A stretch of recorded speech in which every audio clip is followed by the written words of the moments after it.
जाटों का अपमान नहीं था।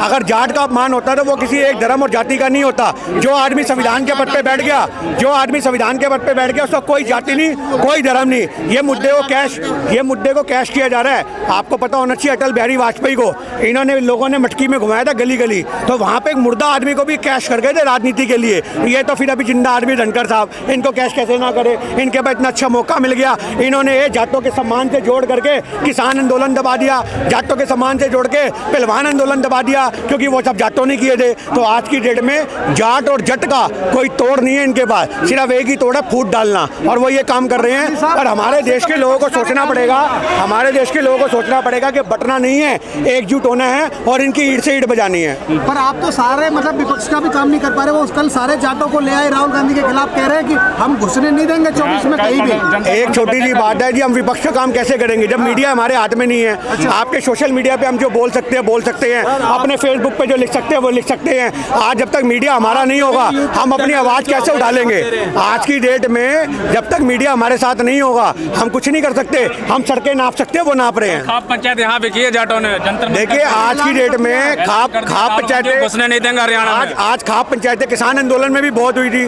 तो आज की डेट में आप ये तो सोचो मत के भाजपा के पास जाट नहीं है, सारे जाट सिर्फ भारत के पास ही है। तो आज इनके पास भी अपना वोट बैंक है, दबदबा है, उन बंदों का इस्तेमाल कर रहे हैं ये लोग। आज जो आदमी जितने जाट यहाँ पर आए थे ना, आप मेरी बात को समझो, वो सब भाजपा के हैं। आज सब भाजपा के बंदे हैं। वो कोई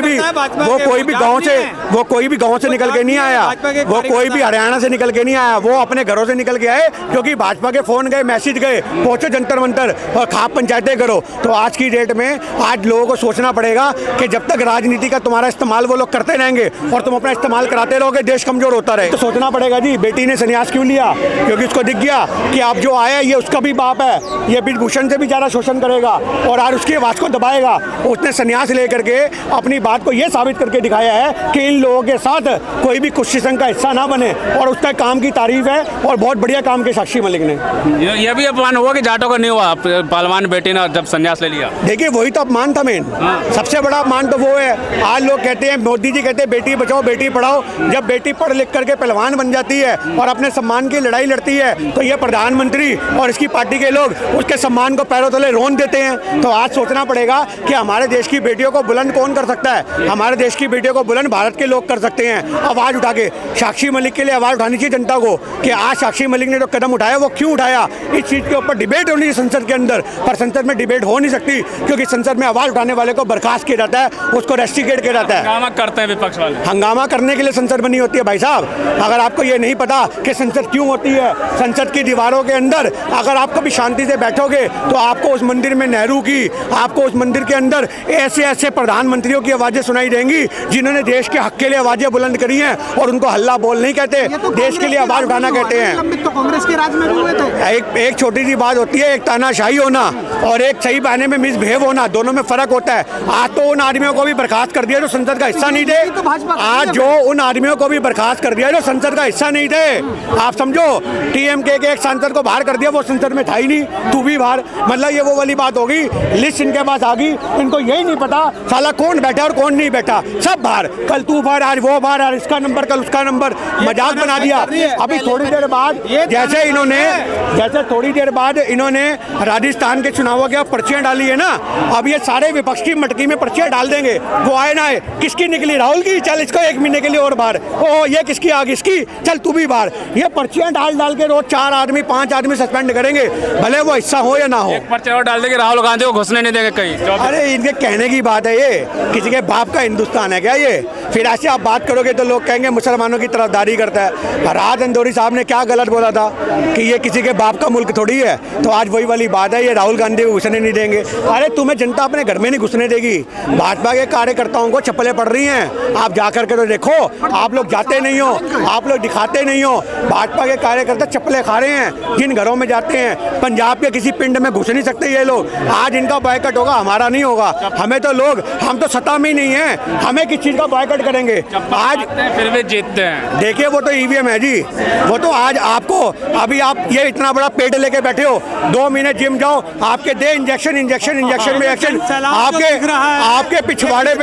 आपके पिछवाड़े पे इतने इंजेक्शन दिए जाएंगे, आप भी आर्नोल्ड बन जाओगे 6 महीने में। तो आज वही वाली बात है, वो जो एस्ट्रॉइड होते हैं उसने अपना काम किया, आपने मेहनत नहीं करी। तो इसी प्रकार से भाजपा के लोग मेहनत नहीं कर रहे, जो गली गली जाने की आप बात कर रहे हो, वो मशीनें मेहनत कर रही हैं। चुनाव भाजपा नहीं जीत रही, मशीनें जीत रही है, मशीनें। और आज वो वाली बात हो गई है अक्कड़।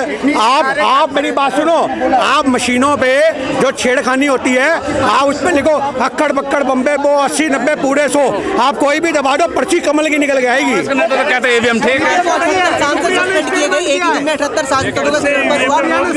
स्टेटमेंट दिया है कि ईवीएम का हमें कोई प्रॉब्लम नहीं है और आप कह रहे हैं ईवीएम है। देखिए आज सलाह करो ना, कौन ठीक है। मैं आपको एक छोटी सी बात बताता हूँ कि अगर किसी ने वो कहावत सुनी हो कि गू खाओ तो हाथी का खाओ, तो आज वही भाजपा पे फिट बैठती है कि गू खाओ तो हाथी का खाओ। जो चुनाव बड़े बड़े हैं और जो राज्य इंपॉर्टेंट है वहाँ ये कुकर्म करते हैं, बाकी के लिए लोगों को फेयर दिखाने के लिए छोड़ देते हैं कि भैया यहाँ तो कुछ हुआ ही नहीं। अब तेलंगाना को न्यूट्रल इन्होंने दिखा दिया, समझ रहे हो बात, तेलंगाना में हम न्यूट्रल जीत गए, तो आज वही चीज़ इन्होंने यहाँ पे कर दिया। इंडिया गठबंधन के आप दलित प्रधानमंत्री देंगे क्या, जिस तरह से खड़गे कहा जा रहा है? देखिए वो तो गठबंधन तय करेगा। आज 2 पार्टियां गठबंधन का चेहरा नहीं है, मैं फिर कह रहा हूँ यही बात।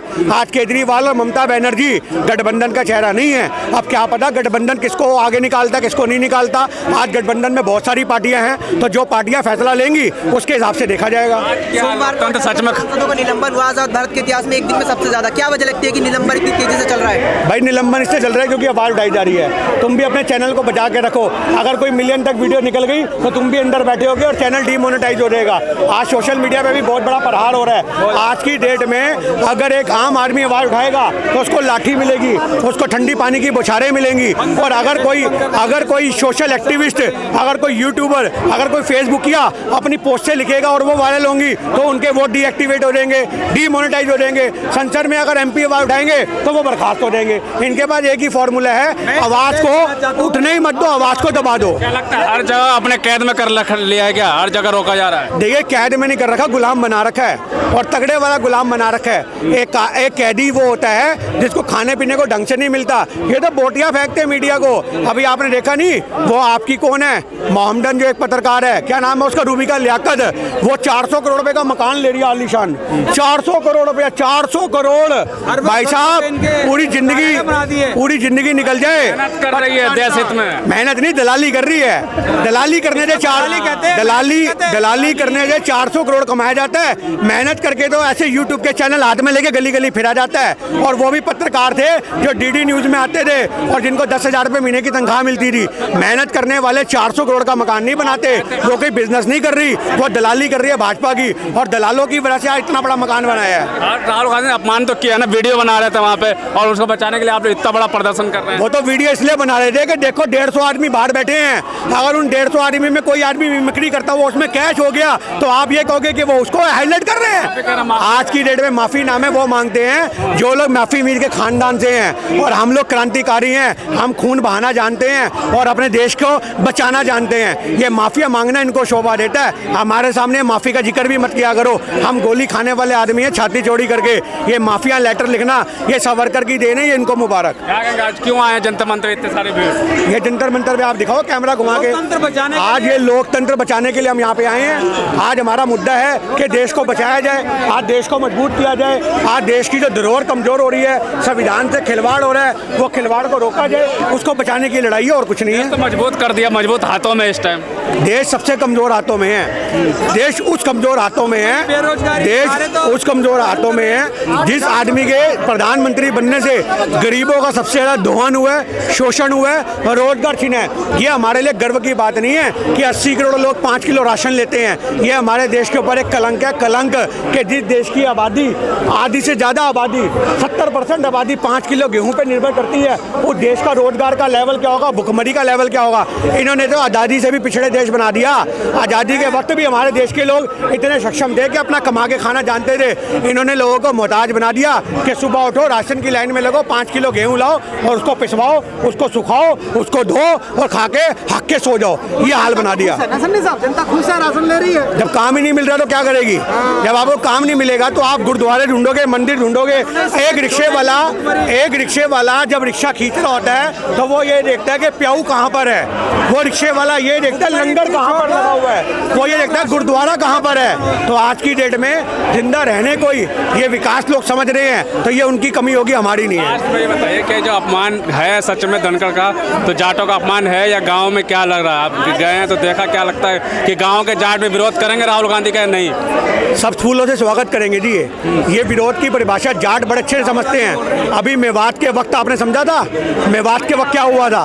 मेवात के वक्त सब जाट समझ गए थे कि हमें भाईचारे की वजह से यहाँ पे चारा नहीं बनना। तो आज की डेट में ये भक्त चारा बना करके इस्तेमाल करते हैं। तो जो जाट लोग इस्तेमाल होना चाहें वो उनकी मर्जी, जो समर्थन देना चाहे हमें उनकी मर्जी। मुद्दों को भटकाया जा रहा है कि जाट के और मोड़ के। देखिए, जाटों की तरफ मोड़ के मुद्दा भटकाया नहीं, पूरा डाइवर्ट ही कर दिया है, पूरा उनकी झोली में डाल दिया। क्योंकि मोदी जी उस चीज में माहिर हैं। आप इनको गाली भी दोगे तो ये गहना बनाना जानते हैं। तो आज वही वाली बात है, आप इनको जो मर्जी बोल लो, ये उस चीज को हाईलाइट कर देंगे, क्योंकि मीडिया इनके साथ है और वो कला इनके साथ है।